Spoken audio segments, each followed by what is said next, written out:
What's up?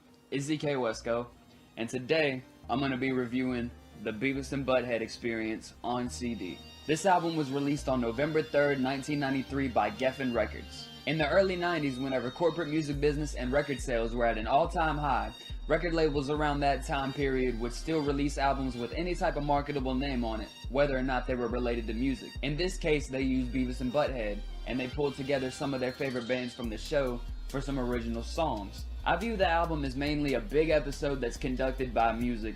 The album consists of songs that were recorded and left off of certain albums by Beavis and Butthead's favorite bands. It also features some other popular acts from that time period, such as Nirvana and Sir Mix-a-Lot.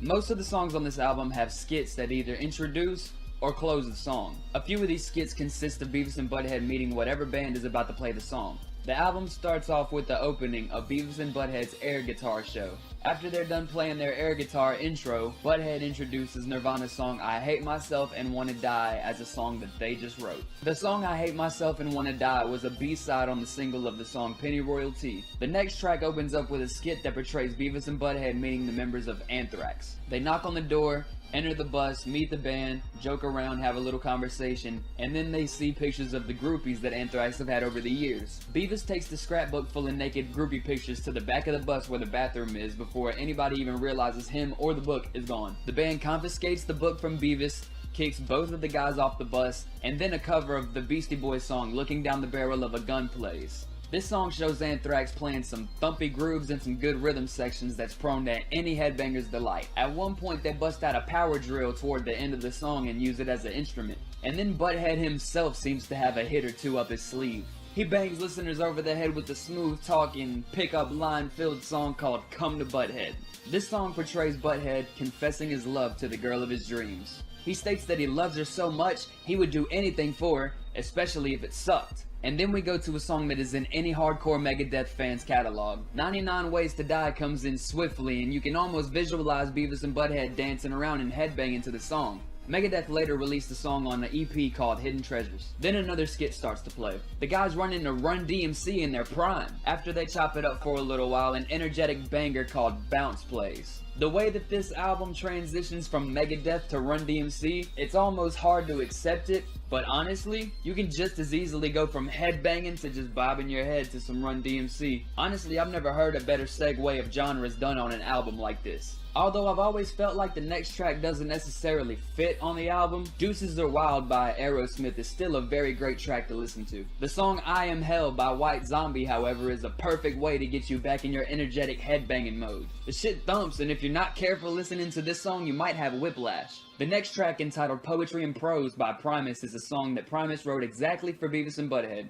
for this album. The song consists of lyrics in which Les Claypool expresses his happiness and satisfaction from watching the show. Years later, the band would go on to write another trademark track for an adult cartoon show called South Park. Afterwards, you can hear another skit of Beavis and Butthead seeing what looks like a monster. It turns out to be Sir Mix-a-Lot performing the song Monster Mac. This song doesn't really need a whole lot of explanation. It's just a typical Sir Mix-a-Lot song from back in the day. Afterwards, you can hear Red Hot Chili Peppers doing a cover of Search and Destroy by the Stooges. They did it pretty well. The next song is Mental Masturbation by Jackal. On a side note, these guys really know how to put on a good show. These guys don't ever have to tour anymore. They got their own bar that they hold shows in almost every night now. Anyways, back to the song. The song is very fast and energetic like you would expect Jackal to be if you know of them. With the title like Mental Masturbation, I don't feel like I would really have to explain the lyrical content. There's also an outro where Beavis and Butthead discuss this topic. On the last track of the album, the first thing you can hear is Beavis and Butthead realizing something. This entire album has been one big sausage fest.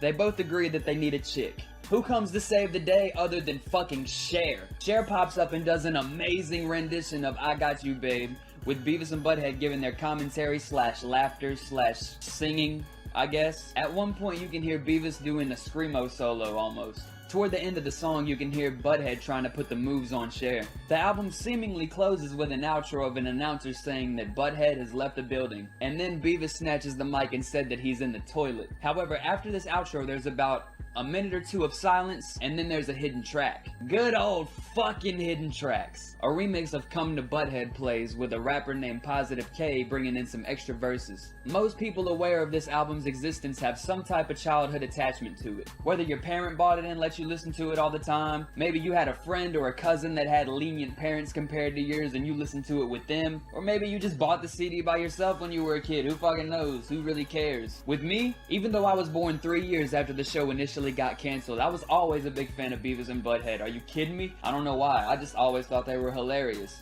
Something about the ADD type of humor really grabs me. So one day I was watching a bunch of Beavis and Butthead DVDs laughing my fucking ass off, and something clicked into my head. I wonder if Beavis and Butthead have any CDs the way South Park has Chef Aid. And it turns out I was exactly right. This album is certified double platinum. In 2016, this album was reissued as a picture vinyl. The booklet of the album features random drawings and sketches of Beavis and Butthead in different versions. My personal rating of this album would be a 7 out of 10. There were a couple of tracks on here that didn't entertain me whatsoever, didn't do any justice for my brain. But then again, it is a Beavis and Butthead project, so I can't expect to learn anything. Either way, I like the album and I still have it. It's in great condition. I take care of my CDs. I advise you to do the same thing. Try to point out one scratch on this bitch. Hashtag no scratch game, bitch!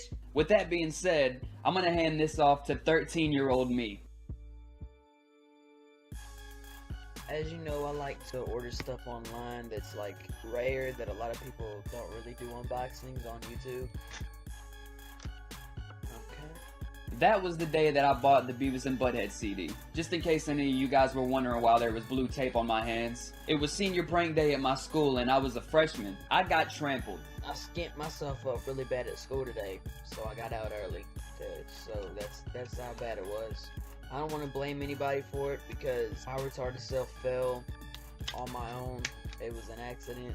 This one kid who wasn't a senior, he grabbed a water hose and he tried to chase one of the seniors with it. So when he turned around and he put the hose down, this big mob of people started running towards my way. And it was a pretty big crowd, so I took off because I didn't want to get trampled. And I ran in at like 3 people's feet. So I hit the ground like a bowling pin. I ripped my pants open. I was bleeding really bad. I ran out of fucking band-aids and I was bleeding like a fucking bitch. It wasn't a fun day. I got sent home early because I almost passed out. And as soon as I woke up, I recorded an unboxing video. That just goes to show how dedicated I am to making YouTube videos because I fucking love music. And that's it, you guys. I just went track by track and reviewed the Beavis and Butthead experience on CD. Let me know what you guys think of these videos. Give me a like or a dislike. It doesn't matter to me. Your opinion is your opinion. Please keep watching these videos, man. I love doing this shit. I love talking to you guys about what you think of music. Dead ass serious. If you got any suggestions of what you want to see me review, I will review it. I can't promise I'll like it, but I will review it eventually. Alright, you guys, I gotta go. I'm fixing to try to figure out what is wrong with my microphone. I'm ready to record some new music. I'll talk to y'all later. Peace.